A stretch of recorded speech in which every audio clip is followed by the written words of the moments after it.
পারমাণবিক বোমা বানাতে গিয়ে ইসরায়েল তার সবচেয়ে ঘনিষ্ঠ ও শক্তিশালী মিত্র যুক্তরাষ্ট্রকে ধোঁকা দিয়েছে, কারণ তারা বিশ্বাস করে পারমাণবিক বোমা তাদের অস্তিত্ব রক্ষার বীমা। অন্যদিকে ইরান পারমাণবিক বোমা বানাতে পারে এমন দুশ্চিন্তা থেকেই সেখানে হামলা ও যুদ্ধ বাঁধিয়েছে আমেরিকা ও ইসরায়েল জোট।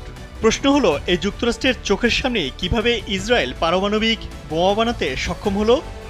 কিভাবে সবার চোখ ফাঁকি দিতে পারল চতুর ইসরায়েল? কেউ কি ঘুণাক্ষরেও টের পায়নি জায়নিস্টদের ভয়ঙ্কর বোমা বানানোর মহাযজ্ঞের খবর?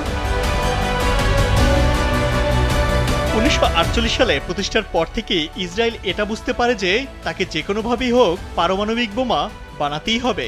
ইসরায়েলের সবথেকে বড় মিত্র যুক্তরাষ্ট্রের শত বাধা উপেক্ষা করে পরমাণু প্রকল্প শুরু করে তারা। এমনকি খোদ যুক্তরাষ্ট্রকেও বহুবার ধোঁকা দিয়েছে ইসরায়েল।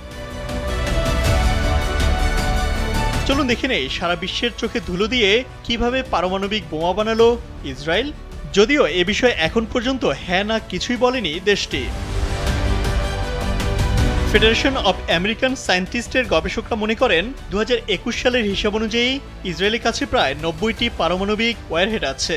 এগুলো বিমান, ক্ষেপণাস্ত্র এবং সম্ভবত সমুদ্রপথেও বহনযোগ্য। ইসরায়েলের প্রথম প্রধানমন্ত্রী ডেভিড বেন গুরিয়ন 1950-এর দশকের মাঝামাঝি ভাবতে শুরু করেন তার দেশের নিরাপত্তার জন্য পারমাণবিক অস্ত্র অপরিহার্য। 1956 সালে সুয়েজ খাল সংকটের পর ফ্রান্স ইসরায়েলকে পরমাণু কর্মসূচিতে সহায়তা করতে চায়। গোপনে তারা ইসরায়েলের নেগেভ মরুভূমিতে ডিমোনা পারমাণবিক চুল্লি তৈরি করতে সহায়তা করে। তবে তা ছিল মূলত বিদ্যুৎ তৈরির মতো শান্তিপূর্ণ কাজে ব্যবহারের জন্য। ফ্রান্সের সঙ্গে চুক্তির আওতায় ডিমোনা একটি ভূগর্ভস্থ রাসায়নিক প্রক্রিয়াকরণ প্লান্টও গড়ে তোলা হয়। অবশ্য এই পারমাণবিক স্থাপনার কথা কোনো নথিপত্রে উল্লেখ করা হয়নি। এদিকে নরওয়ে ভারী পানি বা হেভি ওয়াটার সরবরাহ করে, যা পারমাণবিক বিক্রিয়া নিয়ন্ত্রণে সাহায্য করে, কারণ ইসরায়েল তাদের জানিয়েছিল তাদের পরমাণু কর্মসূচি শান্তিপূর্ণ উদ্দেশ্যে। 1950-এর দশকের শেষ দিকে যুক্তরাষ্ট্রের গোয়েন্দারা ডিমোনার গোপন পরমাণু স্থাপনাটি আবিষ্কার করেন। ইসরায়েলের ধোঁকাবাজির গল্প মূলত এখান থেকেই শুরু। ইসরায়েল তখন মার্কিন দূতাবাসকে মিথ্যা তথ্য দিয়ে বলেছিল এটা শুধু একটি টেক্সটাইল কারখানা।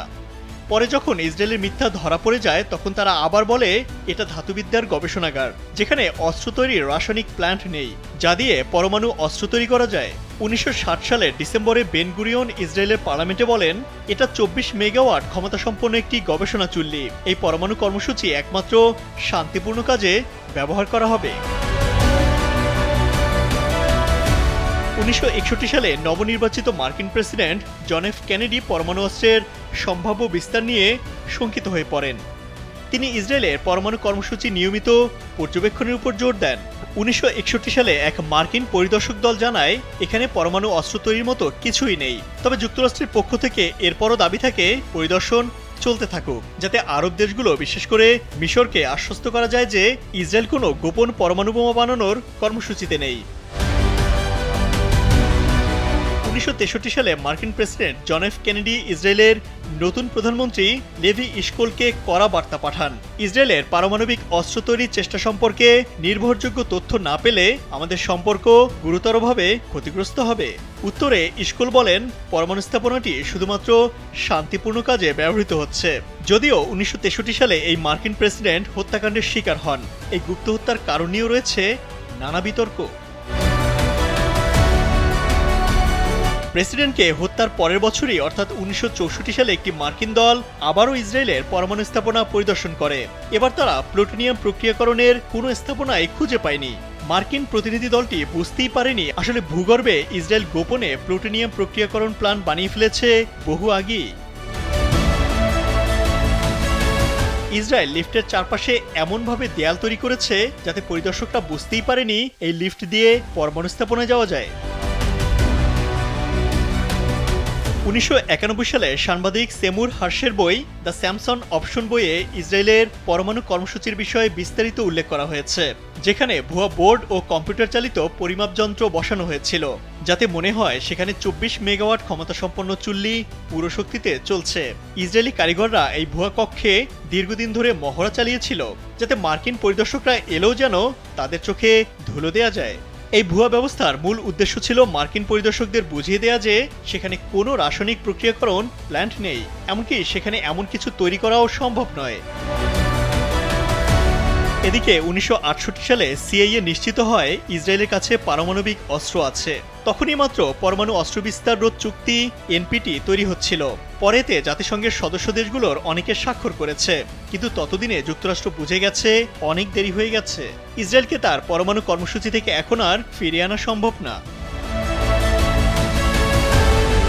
1969 সালের 26 সেপ্টেম্বর হোয়াইট হাউসে মার্কিন প্রেসিডেন্ট রিচার্ড নিক্সন এবং ইসরায়েলি প্রধানমন্ত্রী গোল্ডা মেয়ার একটি গোপন চুক্তি করেন। এই চুক্তিতে বলা হয় ইসরায়েল তার পরমাণু অস্ত্রের পরীক্ষা চালাবে না, কিংবা পরমাণু অস্ত্র আছে এমনটা স্বীকারও করবে না। বিনিময়ে যুক্তরাষ্ট্র ডিমোনা পরমাণু স্থাপনা পরিদর্শন করবে না এবং ইসরায়েলকে এনপিটিতে স্বাক্ষরের জন্য চাপ দেবে না। যুক্তরাষ্ট্রের তৎকালীন জাতীয় নিরাপত্তা উপদেষ্টা হেনরি কিসিঞ্জার এক নোটে বলেন, নিক্সন ইসরায়েলের প্রধানমন্ত্রী গোল্ডা মেয়ারকে বলেছিলেন ইসরায়েল যেন মধ্যপ্রাচ্যে পারমাণবিক অস্ত্র প্রকাশ্যে আনার মতো কোনো কাণ্ড না করে।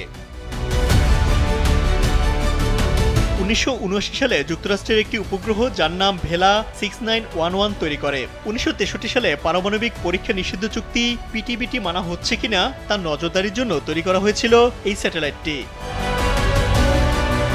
ভেলা 6911 স্যাটেলাইটে দক্ষিণ আফ্রিকার উপকূলের কাছে একটি সম্ভাব্য পারমাণবিক বিস্ফোরণের ছবি ধরা পড়ে। তৎকালীন মার্কিন প্রেসিডেন্ট জিমি কার্টার এবং অন্যান্য কর্মকর্তারা সন্দেহ করেন এটা ইসরায়েলি পারমাণবিক পরীক্ষা হতে পারে।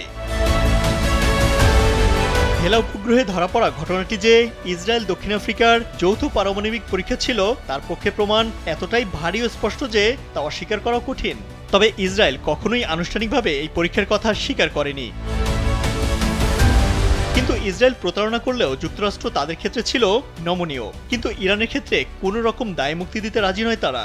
যুক্তরাষ্ট্র ইসরায়েলের ক্ষেত্রে যে নমনীয়তা দেখিয়ে আসছে তার ফলে মধ্যপ্রাচ্যে বহু দশক ধরে তাদের বিরুদ্ধে দ্বিমুখী নীতির অভিযোগ তোলা হচ্ছে।